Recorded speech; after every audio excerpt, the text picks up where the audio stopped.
那么，什么样的水下爆炸物能够取得最好的效果呢？这就需要相应的实验了。解放军首次进行码头爆炸毁伤试验，引起了关注。台湾地区的军方为何感到担心？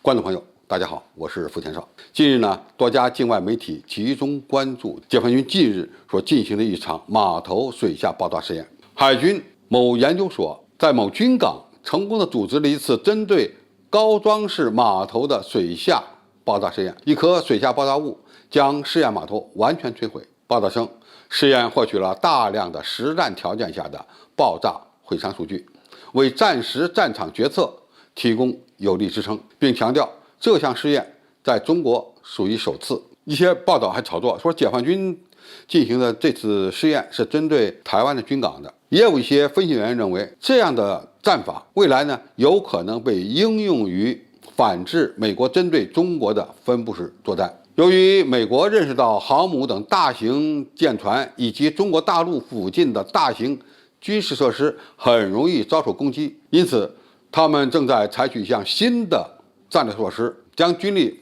分散部署在海上或者是陆地的各个火力点，集中攻击对手的目标，也就是分散部署、集中火力。那么这样的一个战法可能会有效，这美国现在正在探索的。但是他们忽略了一点，就是飞机的起降场和军舰的码头。那么一旦遭到摧毁，那么这些分散部署在各地的飞机、军舰，他们将会失去后勤支援。那么那些没地方降落的飞机，很可能最终呢就会坠毁。而军舰呢，由于没有码头可以停靠，就会大大增加后勤支援的难度，由此呢，最终导致他们所谓分布式作战的失败。我们知道，未来的海战场夺取制空权、制陆权、制海权以及制电磁权都非常重要。那么，夺取制空权、制海权最有效的办法是什么？是和对方的飞机展开空战，和敌方的军舰展开海战吗？非也。根据历史经验的总结，我们可以发现，在夺取制空权的10-20种方法之中，有一半都是用于直接打起降场。因为只要一架性能非常优秀的作战飞机，它还停在机场上没有起飞，那么它所有的优势都为零。哪怕你是隐身的先进战机，停在机场上，你就失去了所谓的隐身的作用。只有它飞起来了以后，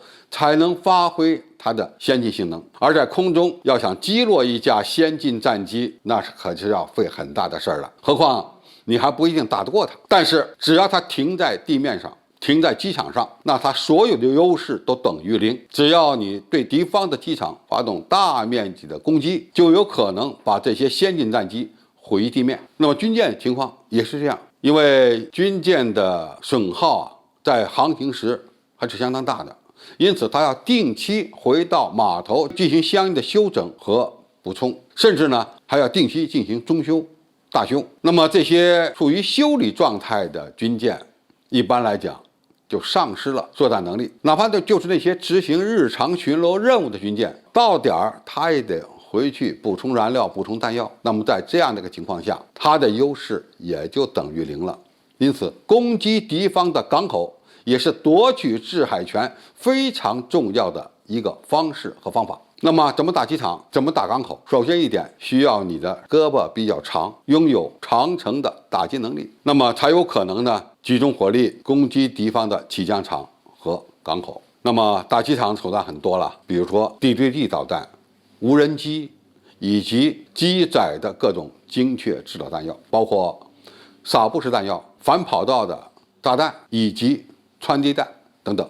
那么对付敌方港口内的军舰，一般会有些什么样手段呢？布雷是其中之一，用飞机布雷、潜艇布雷，或者是其他的一些民用船只的布雷，就可以封锁港口。当然，要想毁伤敌方的舰船，我们还可以派出潜艇或者是一些无人潜航器进入敌方的港口布雷，或者是直接发动攻击。那么什么样的水下爆炸物能够取得最好的效果呢？